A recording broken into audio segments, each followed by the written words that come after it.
It is. I need to add it to the show. I made the ad file. All right. So that's better than what I did for. I sat down with a guest for Gig Gab last week, and it was fine. Like, it was like, all right, we're talking about, and I'm doing like the thing where I walk them through the rundown of how the show's going to go. Yeah. And I'm like, and I do have a sponsor for this, and I'm looking, and I realize I have not. Like, I didn't even think about recording the sponsor spot. I'm like, and so I'm going to be doing that live during the show, That's great. For sponsoring business. But today we'll have a sponsor, and it should go something like this. You know that magical purple shop pay button? Perfect. That's great. Okay, so I'm doing a shout out to Shopify for sponsoring Business Brain. What's the word? Because they've sponsored us for a long time. Shopify. On and off. Yeah. I'm not trying to think. They're sponsored for their long-term sponsor. Long-term. There we go. Long-term sponsorship. I love that. It's what validation that is. Yes. The fact that and this isn't like one campaign that they bought and forgot about. For anybody listening, by the way, like we work really hard for this. Yeah. And it pays off. Like again, super validating. Support Shopify support. You guys rock. Awesome. All right. Cool. Hey, if you're just joining us, if you're one of the 47 people that have clicked that live link, thank you for hanging out. You can message us by clicking into the live stream. And it is true. It would appear down over there next to Shannon. Yeah, right below Shannon's mic. Nope. To your on your left. There you go. Right there. Point straight down. Point straight down. That's it. Right there. It'll appear right there. Yeah. Perfect. So you can do that. We're going to get lots of traction by moving our hands around on the live stream because people see it like, what the hell is that? Who are these guys? They talk with their hands. Yeah, so if you join us, we do talk with our hands, but it's not nonstop. We have a great couple of shows we're going to record this week. We're going to do our Wednesday show. We're going to record now, and then we have our famous Friday Eye episode, which we have some really good stuff. And we're going to talk about. If we have time in Friday Eye, I have an interesting short anecdote to share. So we'll see if we get there. The great thing is we're in control of the time. We are. Yeah, for the most part. But we're going to talk about doing my taxes, ChatGPT doing my taxes. So stick around for that. I want to know about that. You don't want to miss it. It'll be interesting. Yeah. Okay. It seems like a super obvious thing. I'm kind of pissed I didn't think of it. That's what we're here for. I know. I'm pissed not at anyone other than me. Like not even pissed, just like perplexed is the right word. Like, why wouldn't I have thought of using ChatGPT for that? Huge. I think that's the topic. I mean, I want to hear what you did, but there's a meta lesson. So anyway. Yeah, there's some really good things, and then obviously there's some really bad things. Right. So we're going to talk. Yeah. We'll talk about both of them. So awesome. I'm ready to go. I am ready to rock here. Oh, I should be recording. It's a really good idea to record. Sometimes if you hit that record button, it makes all the difference. Helpful. Yeah, it's super crazy. Yeah, it really makes a difference. Yep. Okay, I'm going to do that, and I'm going to turn off the comments from appearing live on the show. In case. Yeah, it's just you never fight. That's the thing. It's I trust you folks. It's the drive-bys. Love and hate. It's a fine line, it's not even the hate. If it's actually about the content, I'm in. But me too. If I just turn on live comments, it could be the script kiddies that drive by and post their filthy disgustingness and then leave. So exactly. Cool. I don't need that in my life. Me neither. All right. I saw him. And neither do any of you. Like there it is. Nope. So we get enough of that. We're on the internet. So all right, here we go. Cool. Yep. Business Brain, episode 692 for Wednesday, October 15th, National Take Your Parents to Lunch Day 2025. It's good. That's really good. It really is.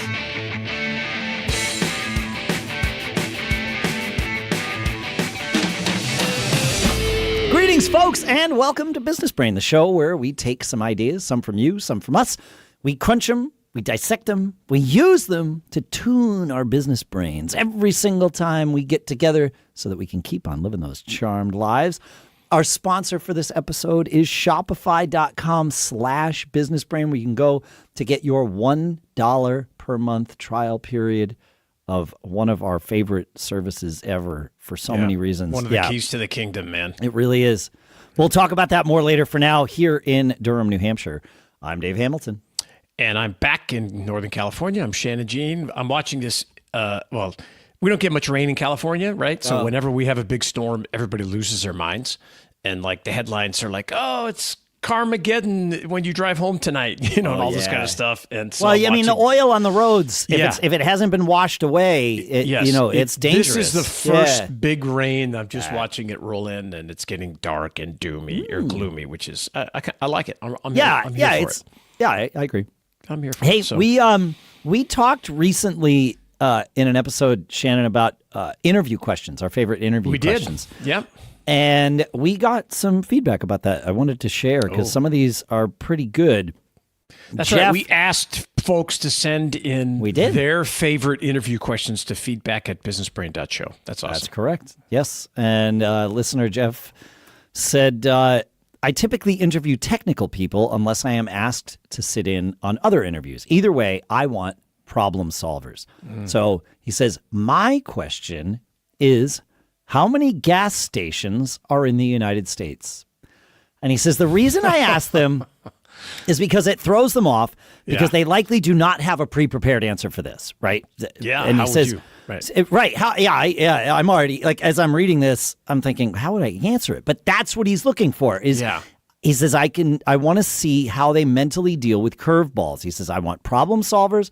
So no one, I assume, likely actually knows that answer. Correct. So I want to hear him reason it out. Because truthfully, he says, I don't know the answer either, and I don't care. He says, I have gotten, I don't know, and that ended the interview, and they did not get hired. He says, I have gotten, right. He says, I got 1 million, and I ask why, and they say, seems like a good answer. That also ended the interview, and they did not get hired. He said, what I am looking for is people thinking through the problem, even if you have no idea. For example, and he gives 3 or 4 examples. He says, somebody said, well, there are about 350 million people in the U.S. He says that shows that these folks have reasonable general knowledge, like somewhere to start solving a problem, right? Wow, I don't know where that came from. He says, somebody else said, so that's like 90 million households. Okay, great. Or maybe this is the same person, right? 350 million people in the U.S. That means they've got reasonable general knowledge. And then, so that's like 90 million households. That means they can draw inferences. And then going on, most households have 2 cars, but city people have less. So maybe there's 175 million cars, reasonable, albeit wrong. They didn't factor in Californians who have more cars per capita than cars. More cars per. Cars out here. Yeah, I know. Yeah, and he says reasonable assumptions and can combine ideas, but they don't have access to Google, et cetera. And he says, and then the person reasoned, okay, each gas station can service, say, 500 cars a day. So that's like 350,000 gas stations. And it doesn't matter if you get the answer right. It's that you went through a reasonable, interesting, creative, even thought process.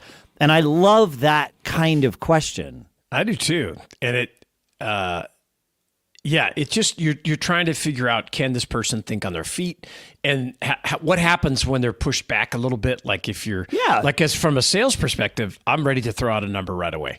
I don't need to. I'd be like, I think there's probably 347,911. Yeah, because I know the power of random numbers and how people are like, wow, that's people believe it. If you say 300,000, that's not as powerful as 347,911. See, yep.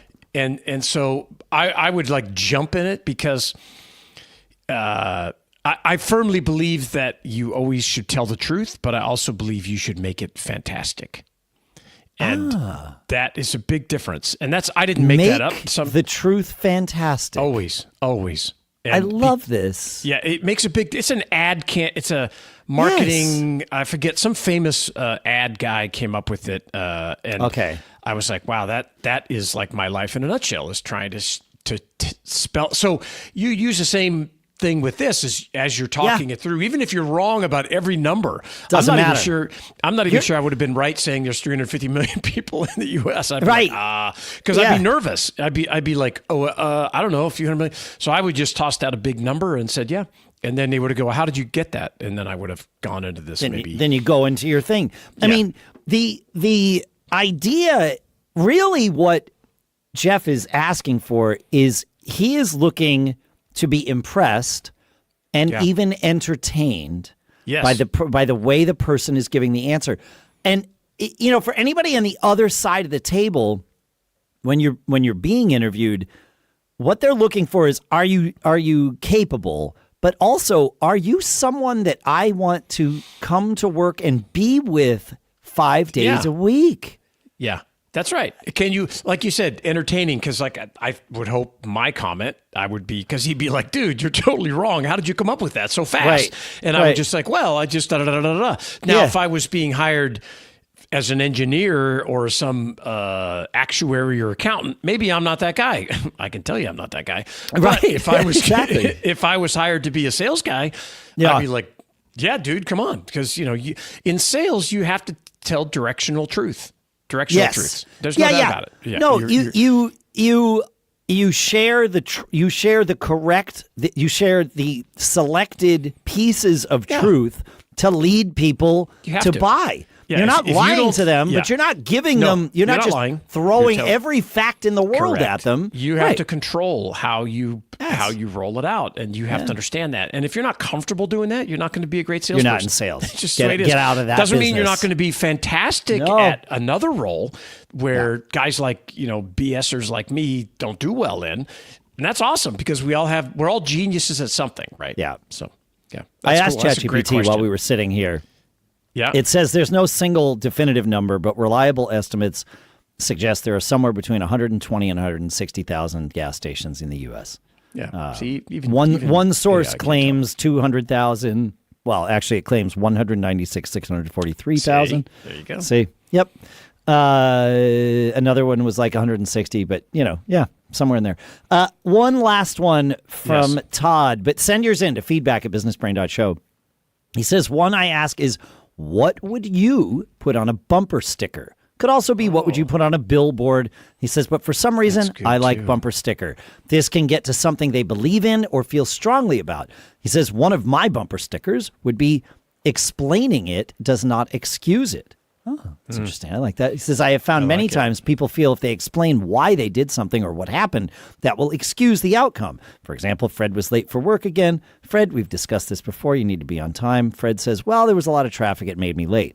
While Fred has explained why he was late, it does not excuse him for being late. So, but that's Todd's thing. And that's what Todd would want on a bumper sticker. But it's what would you want on a bumper sticker? I like that too. And you're going to come up with something. If I asked you, if you asked me that, it would be something like, don't get caught, always lead a charmed life, always be performing, which are the three catchphrases of the three different podcasts. That. Oh, that's the catchphrase of Gig Gab, is always be performing. Yeah. I like it. But like, it would be, I would not even attempt to come up with something new on the fly. No.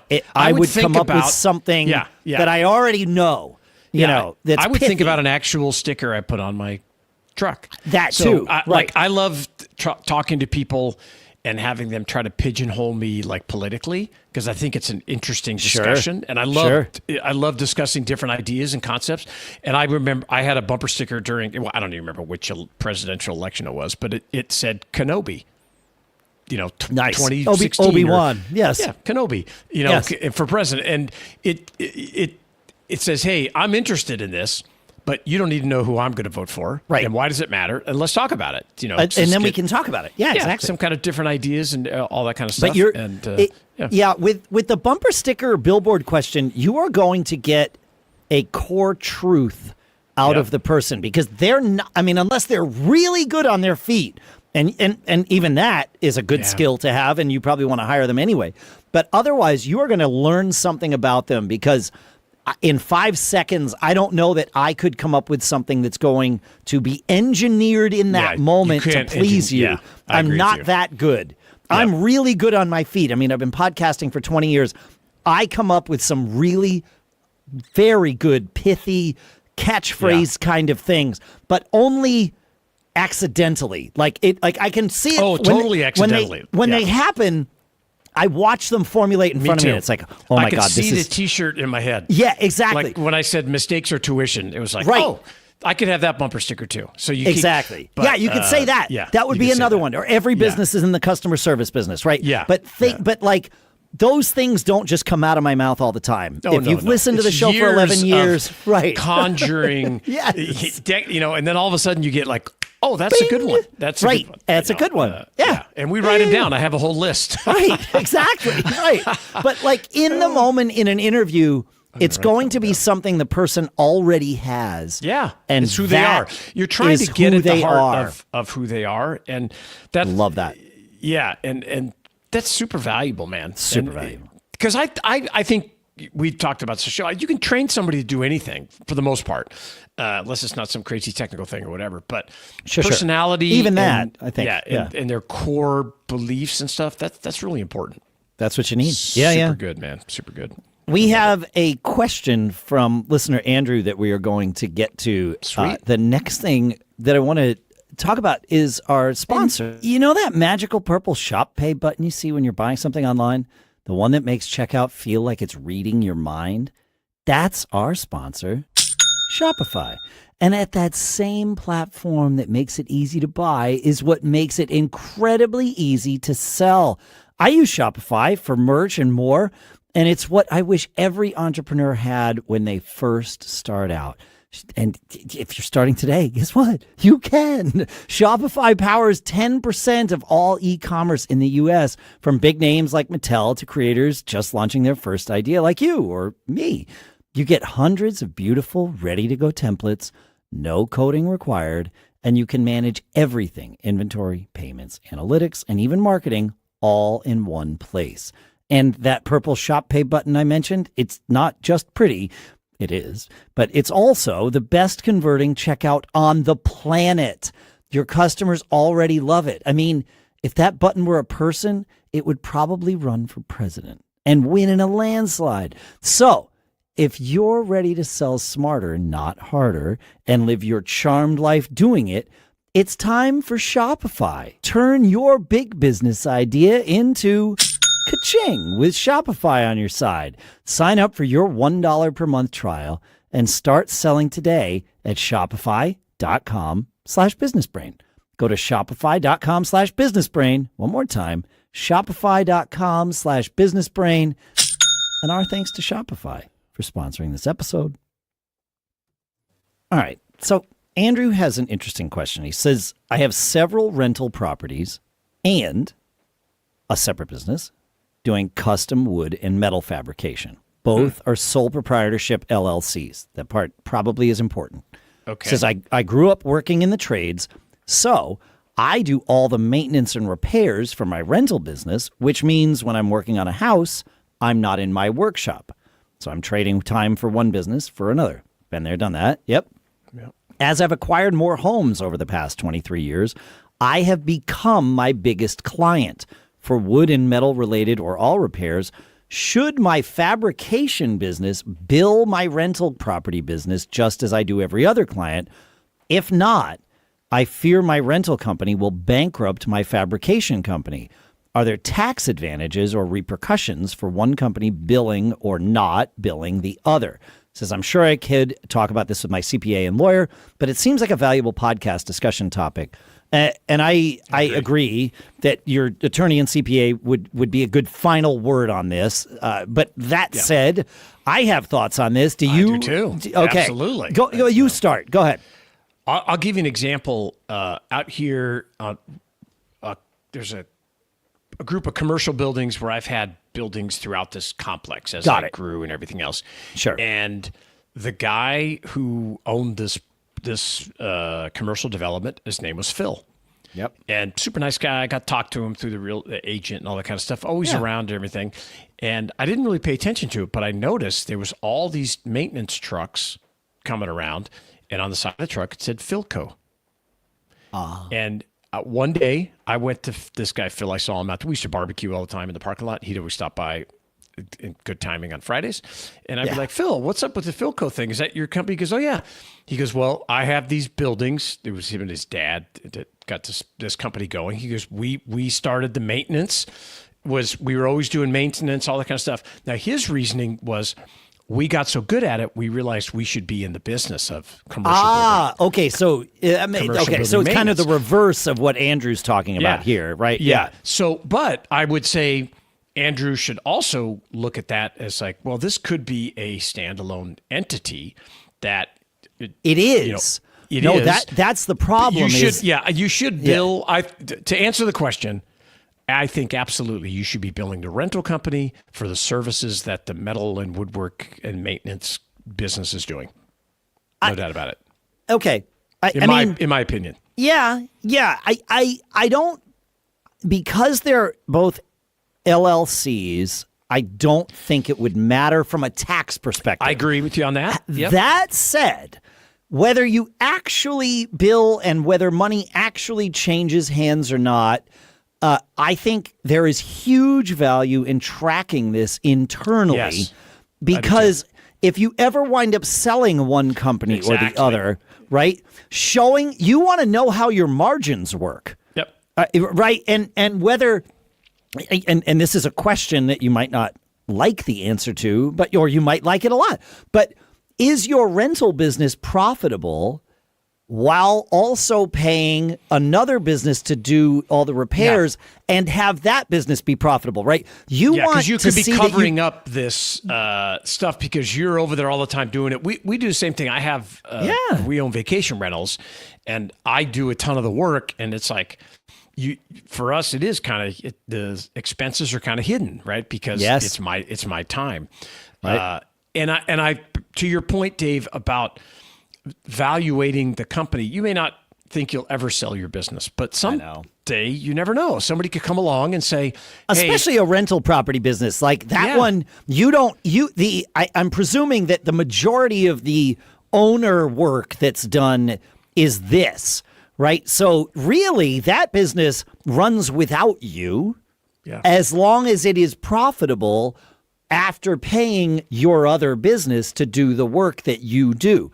And if it is, now you've got something that's a valuable asset that you could flip to somebody else if you want to. Correct. And that's a decision you need to make. Like it might be a really good idea to keep it. I don't know. Yeah, or well, you just don't know. You could get approached out of the blue. I mean, I've had it happen several times where we have too. With the people call you and just say, "We've been watching you. We've done some research, and we want to be in that business in your area, and we'd like to make an offer on your business." So having that revenue and the expense, especially from the capital gain standpoint on the real estate.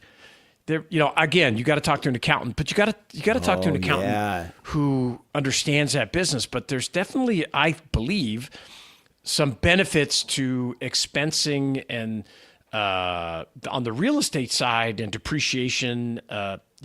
Whether it's accelerated depreciation, whatever you do, I believe there's some benefit there for you. From a tax standpoint. Oh, it might not matter from like a P&L standpoint, but it might very much matter from a balance sheet standpoint. Could be. I hadn't thought about it that way. Oh, yeah, man. And especially you've got these multiple properties and again, today you're like, well, I'm not selling. I'm not going anywhere. And which property is making, not just the business itself, but each property, looking at the profit structure for each one. Which one is killing me? And why? So you can make better decisions. You're like, wow, the properties I get that are on this kind of street that have this kind of traffic, I do really well. The ones that are on, whatever this way, I'm over there all the time. Why? Is it because there's just you just don't know. But you want to be able to ask and answer those kinds of questions so you can make good decisions about future investments or. When some private equity company rolls into your town and says, "We're buying up all the rentals, all the real estate," you just okay, we have this and that, and here's what I've got. It all documented. Yeah, the faster you can get them valuable answers, and I mean answers that are valuable to them, the better chance that they're going to buy from you and not the next person in line. So yeah. Yeah. And if you're thinking about like, as you know, you've been doing this, you said 23 years, may come a time where you're handing it off to someone or, eventually maybe it transfers to your kids and there's a step up in value like there is. So could impact that too. Or you say, look, I've been doing both of these businesses for 23 years. I want to get out of the maintenance business. So I want to hire somebody else. I want to contract with another maintenance company to do all that work. You know what it takes. You already know the cost structure. And you talk about negotiating leverage, right? You walk in and say, hey, here's what I've got. Here's what it's cost to do this. Yeah. I've been literally in your shoes, right? I've been the one doing this work. Here's what it costs. Here's what it is. I want to hire you, but here's what I'm going to pay you. Yeah, and here's what you're going to get out of it. You've got leverage in that conversation. And then you're a property manager at that point. That's and right. That's it. You have a property manager business, a property management business. And it's just more professional when you've got this other entity on the books. And did I slip up there, stutter? No, you didn't. No, my camera froze and I felt like, I don't know. I don't know what happened. No, it's usually me. But I just like the idea of always making it formal and having it, even though you're never going to give your quote resume to someone, if it ever came time, maybe you needed to hit the bank for a big line of credit or something came along or you're buying another house, you say, well, I own these multiple businesses. This business does X amount of revenue because you've booked it all out to the, you don't want to overbill, but you want to bill for what it would cost, your time and the material. Yeah, you're actually going to show better. You can show double. I mean, it's effectively showing double revenue, but it's not. Like, it's legitimate revenue for both businesses. Yeah. Yeah, that's great. I think you ought to do it. I would love to have you now follow up with your accountant and maybe your attorney, and then come back and tell us what they said. And then we can argue over that because they don't know everything. so I've been with my accountant for the last week or so. And I'm like, are you sure? Are you sure? Yeah. What's the story? So, but anyway, it's great questions. Thank you very much. Feedback at businessbrain.show. Share your, what you got going on. Talk to us. Tell us what we got right, what we got wrong, and what we can talk about on the show. Yeah. Business therapy. We love doing it. We do it for ourselves all the time. We love to do it for you and with you. So send it in, feedback at businessbrain.show.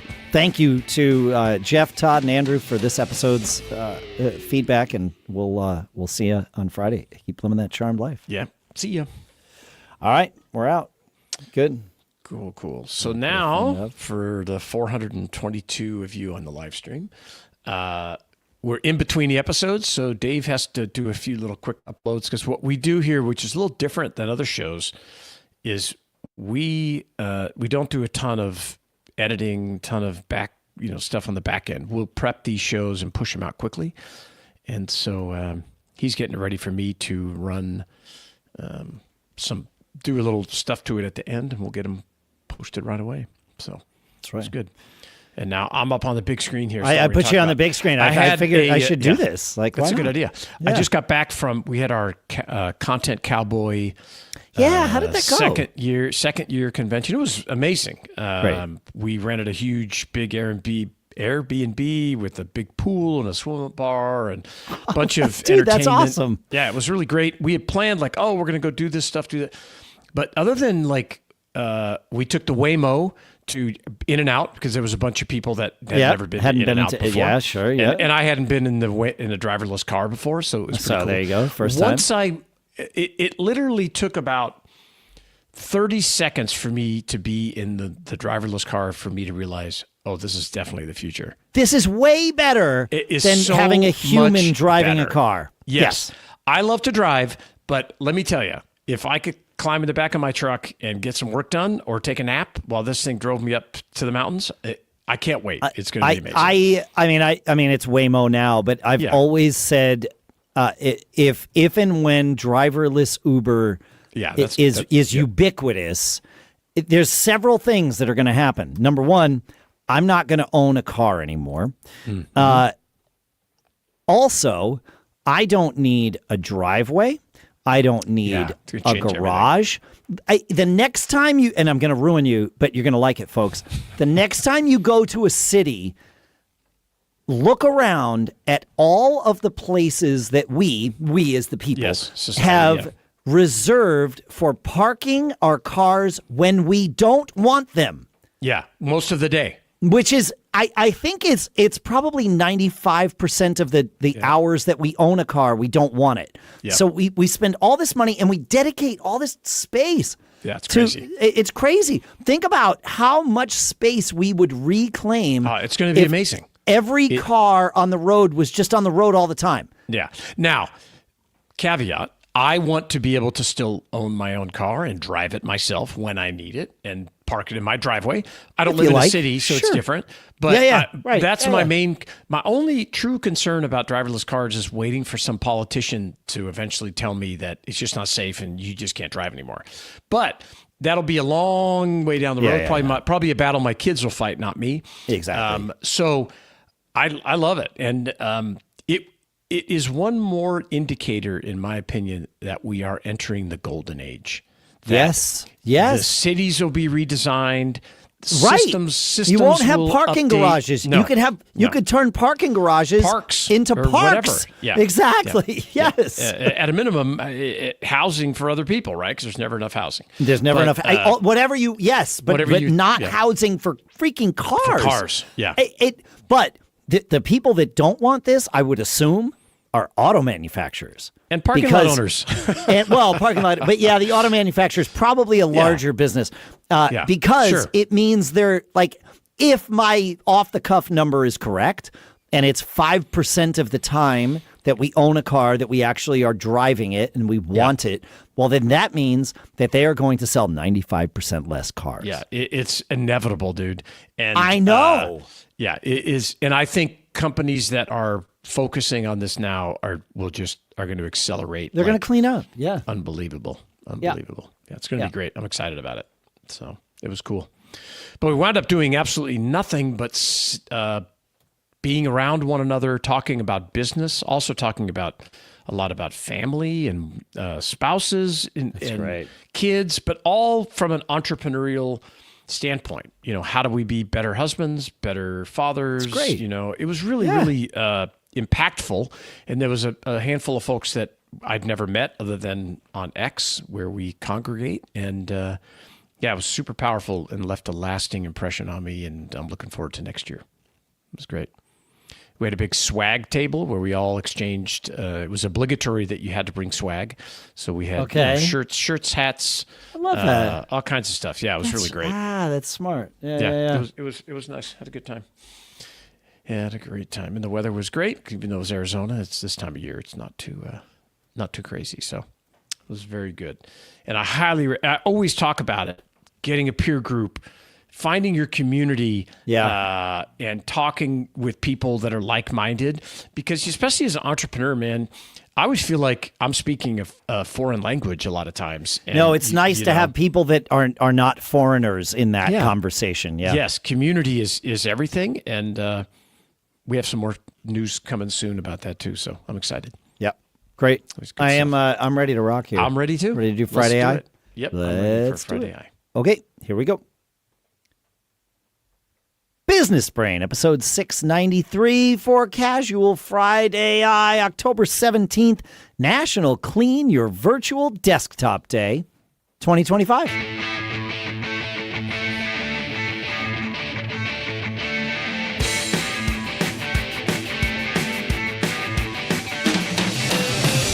Greetings, folks, and welcome to Business Brain, the show where we take some ideas, some of ours, some of yours.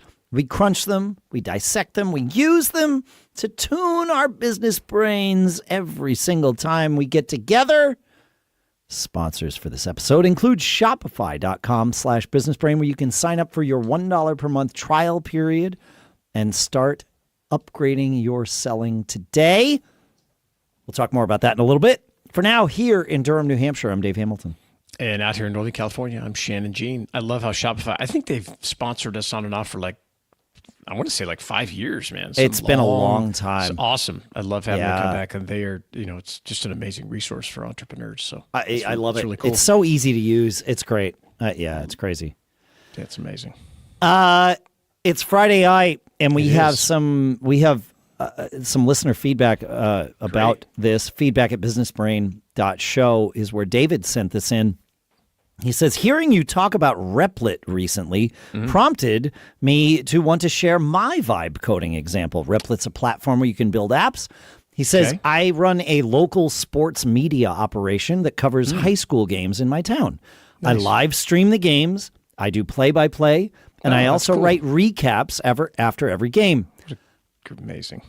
I've always tracked scoring manually using a paper score sheet, then written my recaps with that information. During the last basketball season, I thought, I bet I could code this. Within a week or so, I had a web iPad app that did so much more than I was doing with paper because after every game, I would think, I wish I could do this new thing, and then I would add it. Now, he says, it tracked individual and team scoring and fouls, noted the current scoring streak, i.e., Springfield has scored 9 straight points. Oh, wow. That's cool. Visually indicated as players scored more points. Every 5 points, the point total is displayed bolder, so I can glance at the screen and see who are the leading scorers. Oh, this is amazing. Little things, right? That's huge. Yep. It says it kept a running list of every score throughout the game. Smith Central High School, 3-pointer, 3-0. Jones, Springfield High School, 2-pointer, 3-2, etc. On that running list, each time a team achieved its biggest lead thus far in the game, the line was displayed in bold so I could glance to see it and include it in the play-by-play.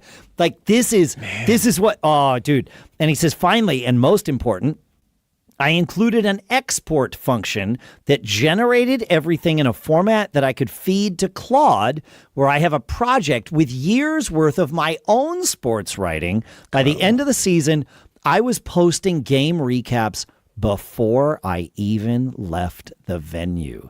He says the game changer, he says, is not just creating the app initially, but that iteration.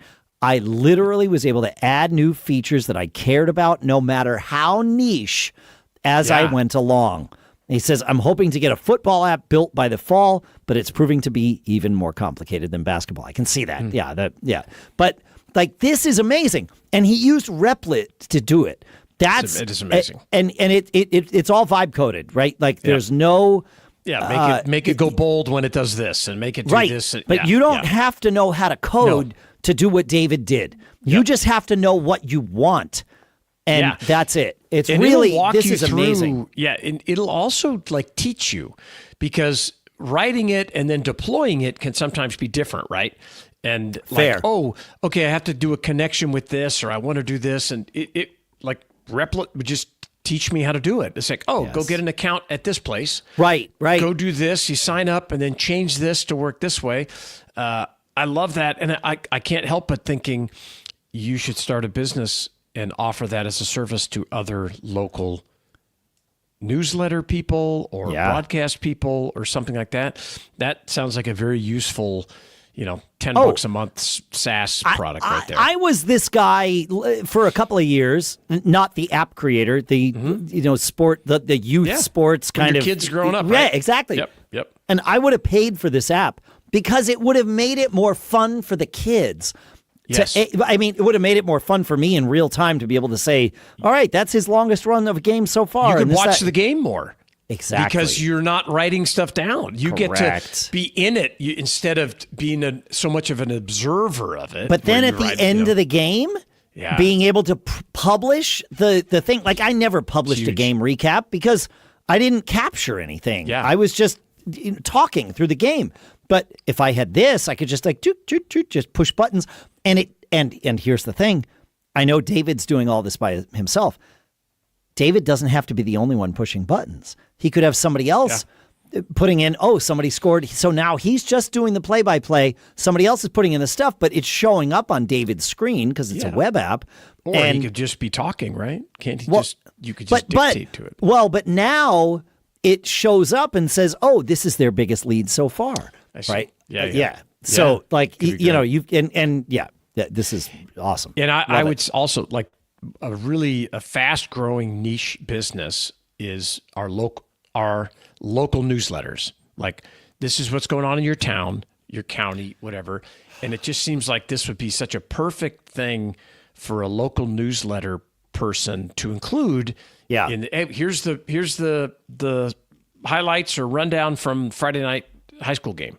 Yeah. People want to do it. Oh, I couldn't get to the want game. it. I want to watch it. Yeah. Yeah, and it's local news. Yeah. Yeah, and you're adding that level of professionalism that makes it more exciting. That, like you said, Dave, the kids are more into it. Like, check it out. It's like being on ESPN or whatever. Yeah, there's an article published somewhere. It doesn't matter where, but I guarantee you, your local paper will eventually want to pick up those game recaps and publish them. And what a cool thing for all the kids to see. Oh my gosh, like this is it. Oh, look, Tommy got his Oh, look, I got to mention too. Like that's amazing. Yeah. It is amazing. Yeah. Yeah, that's great. I love it. Thanks for sharing that with us. Thank you. And Very cool, that I love this, because of the human interest of this, but also I love sharing our examples of how we're using these tools, because even though my time to do this has passed, I mean, at least with my kids, and I'm probably not going to go back and do it, but it gives me inspiration to Replit, I probably should be thinking more about that. So yeah. And the super niche part of it, I guarantee every single business owner or entrepreneur that's listening, one of these vibe coding services could make your life better. Yes. And it's I'm a coder, and vibe coding has made my life more profitable, which is also better. Yes. Yes, exactly. And it's not all about like replacing humans. It's just adding, making things better for the humans that work for you, and creating better systems and procedures. Or for your customers too. Yeah, for your customers. It's amazing. So I love that. Thanks for sharing, David. That's sweet. Ian has one last thing before we hear about how ChatGPT did Shannon's taxes. He says a new prompt inspired by your AI text communication episode. Yep. Mm-hmm. He says communication is difficult. Saturday night, I told my wife the leftovers should last for a week. I meant that they would spoil within a week. She thought I meant we had enough food for a week. That choose your own adventure moment reminded me how easily text creates ambiguity. To catch that, he says, I built a prompt. My prompt is, analyze my text for possible interpretations. Rank them by likelihood based on how most readers would understand the wording. Ask me to confirm which meaning I intend. Then provide 2 alternative rewrites that eliminate ambiguity while preserving my tone. And I will put this prompt in the episode so that everybody has it. Yeah, that's a good prompt. That's a great prompt. I don't know that telling my wife I'm using ChatGPT to discuss things with her would go over well, but I can tell you. No, she listens to the show, so I'm in trouble. Oh, well, already. It's over now. I'll give you a great example of this. This Airbnb we stayed at last week for this conference had a pool table, and they had 2 pool cues across the table. Kind of looked nice when we first got there. And that night when we went to play pool, we realized only one of the cues had a tip. It had the plastic piece, but the actual... But not the felt. Not the felt was gone. So I texted. They said, please communicate via text if you have any questions. I texted and said, hey, place looks great. Just want to let you know, there's only one pool cue that has a tip. Functional. Yeah. And so we're switching this off. Not a big deal. I just want to let you know. And their response, I could probably find it and read it to you, but their response was, I took it as kind of snarky and kind of, hey, they said, I inspected those yesterday, and they were in perfect shape. Not only that, there was 3 of them, not 2. So I said, well, I'm a rental homeowner too, and I know one of the things that breaks all the time, pool cues. I keep a stock, because I just thought they'd have some in the closet that I could go grab, right? Yeah. That's all I was saying.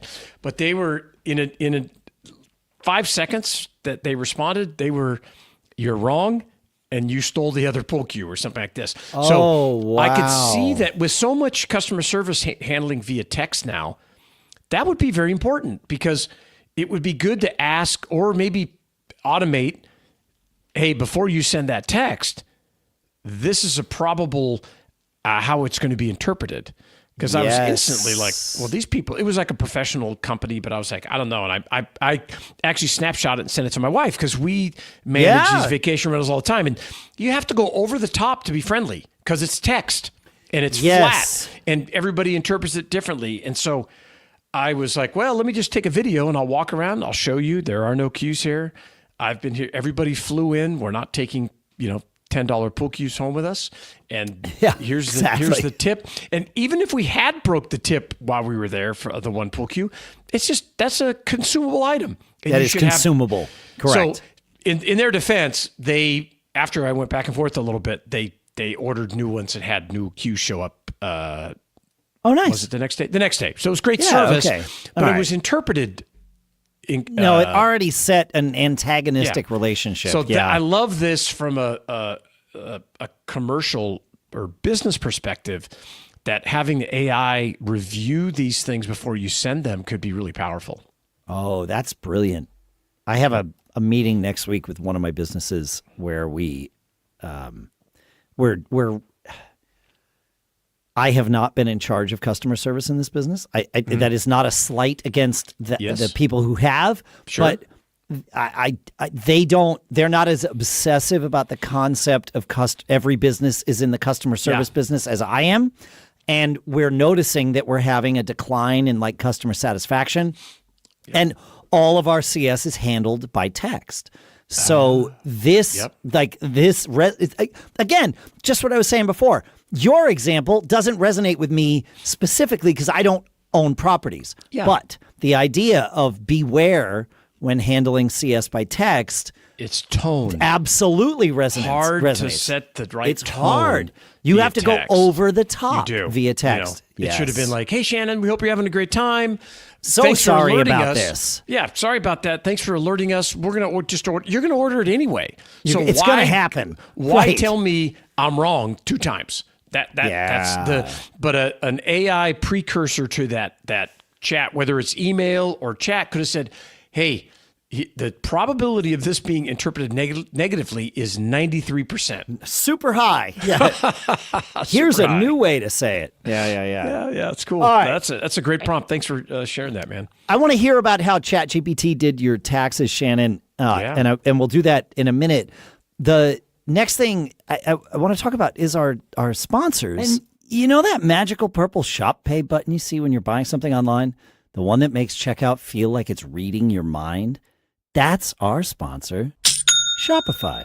And at that same platform that makes it easy to buy is what makes it incredibly easy to sell. I use Shopify for merch and more, and it's what I wish every entrepreneur had when they first start out. And if you're starting today, guess what? You can. Shopify powers 10% of all e-commerce in the U.S., from big names like Mattel to creators just launching their first idea like you or me. You get hundreds of beautiful, ready-to-go templates, no coding required, and you can manage everything: inventory, payments, analytics, and even marketing, all in one place. And that purple shop pay button I mentioned, it's not just pretty. It is, but it's also the best converting checkout on the planet. Your customers already love it. I mean, if that button were a person, it would probably run for president and win in a landslide. So if you're ready to sell smarter, not harder, and live your charmed life doing it, it's time for Shopify. Turn your big business idea into ka-ching with Shopify on your side. Sign up for your $1 per month trial and start selling today at shopify.com/businessbrain. Go to shopify.com/businessbrain. One more time, shopify.com/businessbrain. And our thanks to Shopify for sponsoring this episode. Did you do all of your taxes with ChatGPT, Shannon? Well, it's a great headline. Before people freak out and call the IRS on me, I do have an accountant. He's awesome, and their assistants are great too. So, of course, I sent everything to them. But I did use ChatGPT for a lot of the prep work, and I'll tell you a couple of examples. As I have you may not be surprised, but I have income and expenses from, I couldn't name how many different places, right? All kinds of subscriptions, software, people, consultants, this, that. I mean, it's just like on and on and on and on. And the same on the income side. There's like, oh, here's this money from Stripe and from Poshmark and from eBay and from Kajabi and from all these different things, and the podcast, all this stuff, right? So it always takes me a ton of time. But what I do during the year, as those invoices come in or receipts, that I try to put everything on one particular card. Okay. Credit card. Some things I can't, but most things I can. Yeah. But I do. So I do that. And then I also, as it comes in, I sort into a specific folder in my mail. I know I'm not very good at this stuff. So I just, I use my Gmail account for these kinds of services so I don't get spammed in my regular account. Yeah. And ChatGPT taught me about this thing, and I don't know if you've ever used it. It's called Google Takeout. And it's at takeout.google.com, which I never knew about it. And it was because I said to my chat GPT, I said, hey, I've got a whole year of that we're talking about 2024. I said, I got a whole year of just random emails with expenses, invoices, payments, subscription receipts, and I don't want to have to go through them all. And it said, great, go to takeout.google.com, get into your account, find the mailbox, find the folder that you want or the label that you want, and export it for me. I said, great. I exported that mailbox. It said, upload it. I'll go through and just find all the stuff that have a 2024 date, and I'll create a spreadsheet for you. I said, great. That's awesome. I said, could you also categorize it? Absolutely. I will categorize it to the best of my ability, right? Because it's not going to get everyone wrong. No. But it knows what Zoom is. It knows what Canva is. It knows what Vistaprint does, right? You would hope. And so it did a pretty darn good job. I'd say about 82% accuracy on categorizing things that were expenses. I said, that's amazing. But it didn't get everything. But I also missed things. So I went to my credit card statement. I got the 2024 end of year wrap up.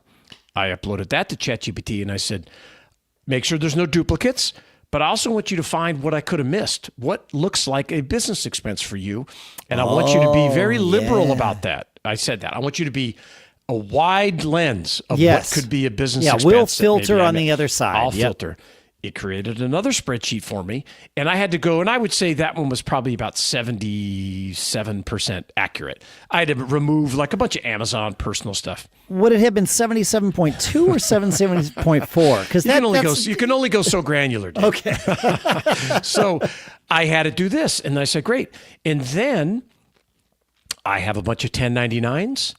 Right, I have a bunch of and my K1s. Wife has my wife K1s. My wife has W2s. We have all kinds of stuff, and so I said, "Hey, I'm going to upload all these here. I need you to organize this, put it in the right categories, get all ready." So it effectively created the documents that I needed to send to my accountant, right? And because these, I'd like to tell you that I enter all this stuff in like a QuickBooks type program. Okay, yeah, but I don't. But I don't for me. It's not realistic that I'm going to do this all the time. I'm just not. Right. This is not who I am.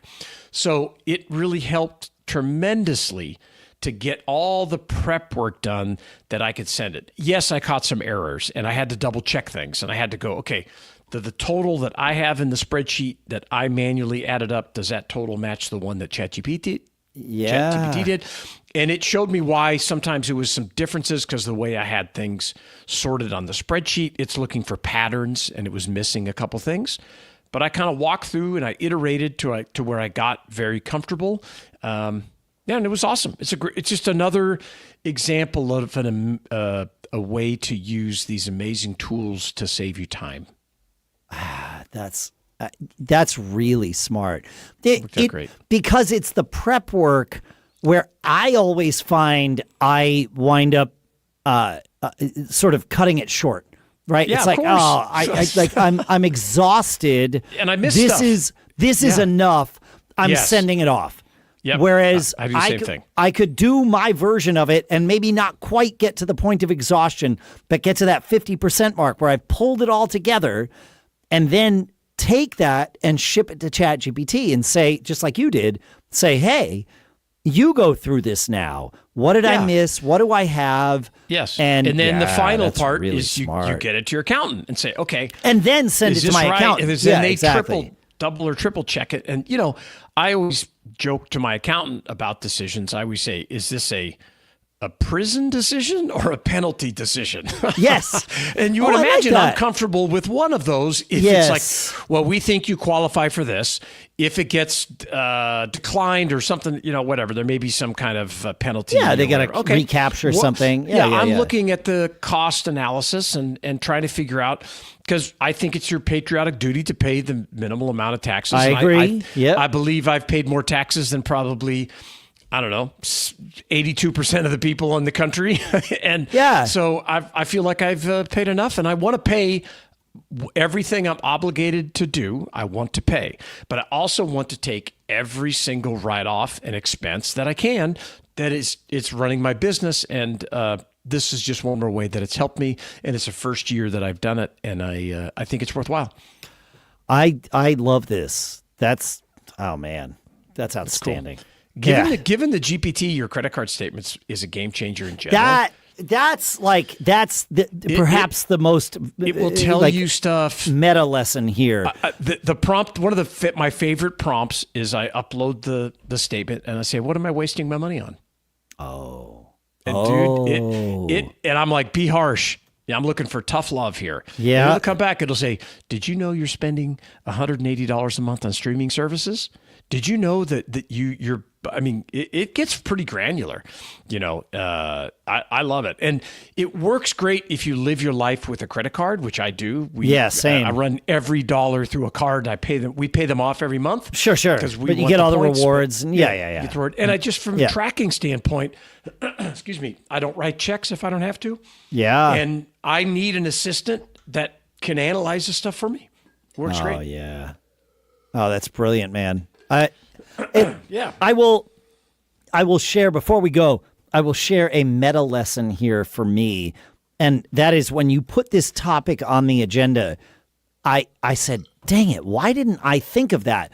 And I still don't know why I didn't think of using ChatGPT to help me with my tax preparation, right? Yeah. But I'm somebody, we do this episode every week. Like I use some AI, if it's ChatGPT or Claude or Perplexity, every day, usually multiple ones.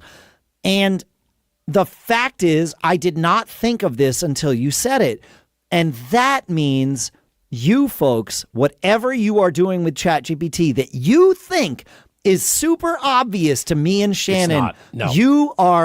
you have something valuable that we don't know. So please send it to us at feedback@businessbrain.show.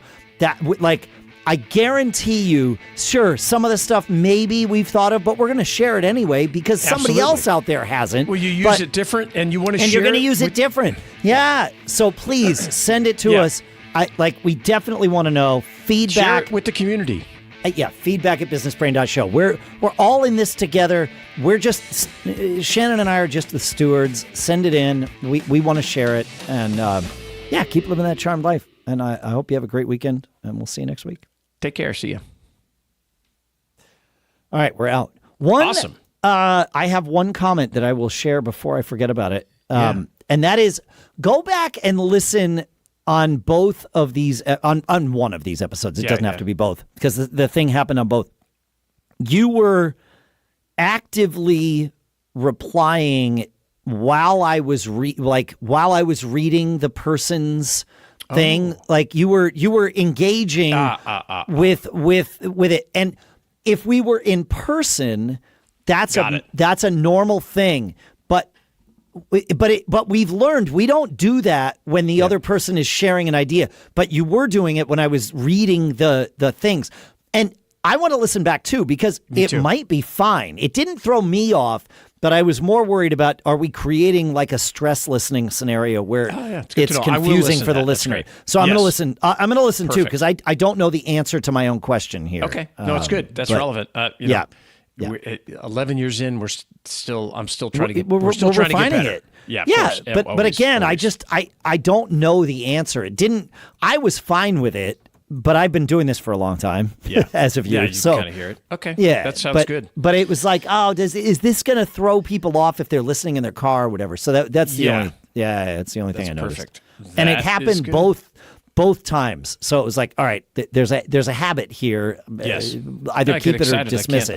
I can't stop talking about this stuff. I just want to be like, okay. Let's talk right. about it. And that's what it is. We had somebody at Mac Observer who would be on our daily show regularly, and they had a habit of doing this while one person was talking, not even reading like a script or an email, but just talking.